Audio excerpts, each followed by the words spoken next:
The internet has paved the way for well-known scams such as the Nigerian prince or the wealthy widow benefactor, as well as the recently trending Venmo and PayPal scams and dating app crypto scams. But people looking for creative methods of fraud had been a staple of society well before computers were even a thing. Here are our 5 favorite historical scam stories around the world. 5. The Baker Estate Scam. This scam, which took place over 70 years before coming to an end in 1936, involved 28 swindlers who convinced people all across America that a wealthy individual named Jacob Baker of Philadelphia had died, leaving his estate behind with no heirs. The fraudsters contacted people named Baker, saying that they represented the estate and would stake a claim to the property in exchange for a small fee. Approximately 3,000 people responded to the mail, handing over nearly $3 million to the scammers. The cheats were eventually caught, charged, and found guilty in a court of law. 4. Charles Ponzi, whose scheme inspired countless others. Charles Ponzi, the creator of the original pyramid scheme, was born in Italy and first arrived in Boston in 1903, bearing $2.50 to his name. His initial hustles were restricted to forging checks and assisting illegal migrants, serving a 5-year term in U.S. prison for his troubles. In 1920, Ponzi discovered arbitrage in the form of international postal reply coupons, each worth 5 cents. Coupons purchased in Spain at a preset exchange rate could be redeemed for a nickel back in the U.S., and the falling value of the peso meant there was an opportunity to make money. He did just that, first recruiting people from the poorer economies in Europe to send him postage coupons, which he then sold in the U.S. for a profit.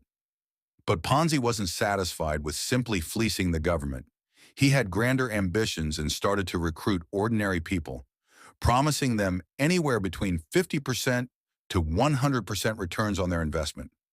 Thousands of people were attracted by Ponzi's claims and entrusted him with their money. Ponzi used the incoming cash flow from new investors to pay off old ones, and many people simply reinvested their returns with him anyway. These kinds of outsized returns started to attract scrutiny, and an investigation by the Boston Post revealed that the business was a scam. It was ascertained that Ponzi had swiped up to $20 million from investors, which earned him another jail sentence. He was later deported back to Italy. 3. William Thompson, the original con man.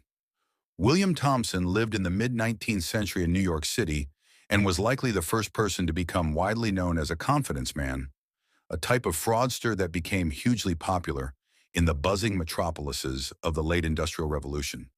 As a con man, Thompson would exploit the naivete of people he met in the streets, bars, or events with a type of social engineering scheme dubbed a confidence trick. Thompson would walk up to people in a friendly way, greet them, and give the impression the two had met before. After gaining the trust of a stranger, Thompson would simply ask, "Have you confidence in me to trust me with your watch until tomorrow?" Unbelievably, this worked. Thompson managed to repeat the trick on various people before authorities caught up with him. Somehow the "you can trust me, give me your watch" trick became so popular, it inspired a whole generation of confidence artists. One woman, Bertha Hayman, even continued to find victims while locked up in jail. Bertha's scheme was more elaborate than Thompson's, and quite similar to today's 419 fraud, aka the Nigerian letter scam. Hayman would claim to have lost access to her enormous fortune and needed a bit of financial help to get it back. William Thompson's exploits as a confidence man eventually led to the term con man, or a swindler who sweet-talks their way into robbing people. 2. Victor Lustig tried to sell the Eiffel Tower.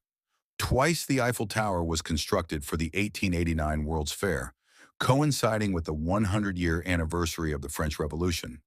At the time, it was the tallest structure built by humans and kept that title for 41 years, until the Chrysler Building in New York surpassed it. In 1925, when Victor Lustig was 35 years old, he learned how expensive the tower had become to maintain. He subsequently came up with the idea to sell the Eiffel Tower to a scrap metal dealer. Lustig presumably found the most gullible scrap metal dealer in France to give a quote, and even managed to have a sizable bribe added in. He got away with it too. The scrap metal dealer was so ashamed of being tricked that he didn't go to the police. After the scam, Lustig moved to Vienna in a train with suitcases full of cash. He considered the fraud so successful that he moved back to Paris the next month to do it again with a different scrap metal dealer. Although he did not succeed a second time, he was still able to evade arrest. In the United States, George C. Parker carried out a similar con around the same time when he sold the Brooklyn Bridge. Several times. Buyers attempted to set up toll booths, which had to be removed by police. In India, a man named Natwar Lal became famous for having sold the Taj Mahal, the Red Fort, and the Parliament House. First, Alves dos Reis printed himself real money. Alves dos Reis was born in Lisbon in 1896.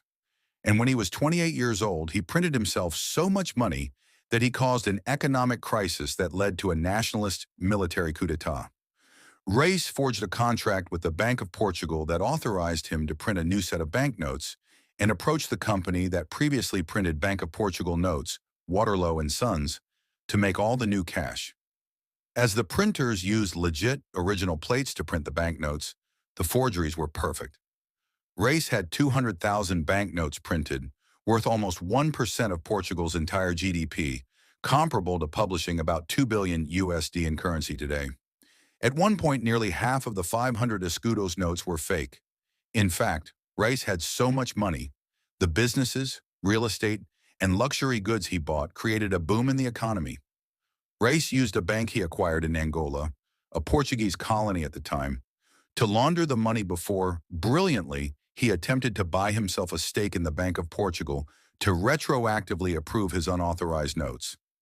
Eventually, Reis was found out by journalists of O Século, a newspaper owned by tycoon Alfredo da Silva, who saw Reis as a competitor.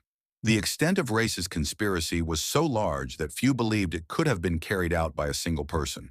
The government and the courts suspected that not only corrupt employees of the National Bank could have helped Reis, but that he also had support from the German government in an attempt to take over control of Angola. Reis received a 20-year prison sentence, of which he only served 15. He died of a heart attack in 1955. Stay safe from scams, fraudsters are out there, and online.